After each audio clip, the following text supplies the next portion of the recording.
DSC 2025 నియామక ప్రక్రియపై రాజకీయ దుమారం కొనసాగుతోంది. ముఖ్యంగా స్పోర్ట్స్ కోటా ఎంపికల్లో అక్రమాలు జరిగాయంటూ తీవ్ర ఆరోపణలు వస్తున్నాయి. ఈ ఆరోపణలపై సిబిఐ విచారణ జరిపించాలని డిమాండ్ చేస్తూ అన్నమయ్య జిల్లా మదనపల్లెలో వైసీపీ చేపట్టిన రిలే నిరాహార దీక్షలు 3వ రోజుకు చేరుకున్నాయి. మాజీ మంత్రి పెద్దిరెడ్డి రామచంద్రారెడ్డి అధికార పార్టీపై తీవ్రస్థాయిలో మండిపడ్డారు. డిఎస్సి 2025 నియామక ప్రక్రియపై అభ్యర్థుల్లో నిరుద్యోగ యువతలో తీవ్ర అనుమానాలు వ్యక్తమవుతున్నాయి.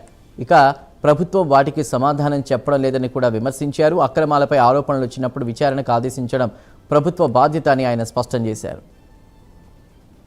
ఈరోజు మనం ఈ కార్యక్రమం ఇక్కడ జరుపుకుంటా ఉన్నామంటే ఈ రాష్ట్రంలో ఏం జరుగుతూ ఉంది, చంద్రబాబు నాయుడు ఏం చేస్తూ ఉన్నాడు, గతంలో ఆయన ఎన్ని నీతులు చెప్పేవాడు, చిన్న పేపర్ లీక్ అయితే వాళ్ళ మంత్రులంతా రాజీనామా చేయించాడు విద్యాశాఖకు సంబంధించిన వారు.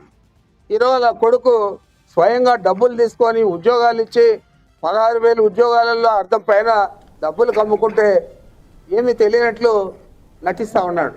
మరి చంద్రబాబు నాయుడు ఈ విధంగా నటించడం అనేది మనకు కొత్త కాదు, గతంలో కూడా ఎన్నోసార్లు చూసాం.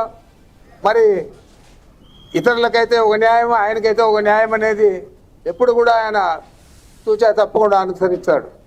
అదే ఎవరైనా మంత్రులు కావాలంటే విద్యాశాఖలో నువ్వు రాజీనామా చెప్పేవాడు. ఆయనకైతే ఒక న్యాయం, జనాలకు అందరికీ ఒక న్యాయం. మీరు 5 మందిని కానండి, 6 మందిని కానండి, నేను డబ్బులు ఇస్తాను. నువ్వు ఇచ్చే డబ్బులు ఎంత, వారి బాధ్యత ఎంత, అదేమీ అర్థం కాదు.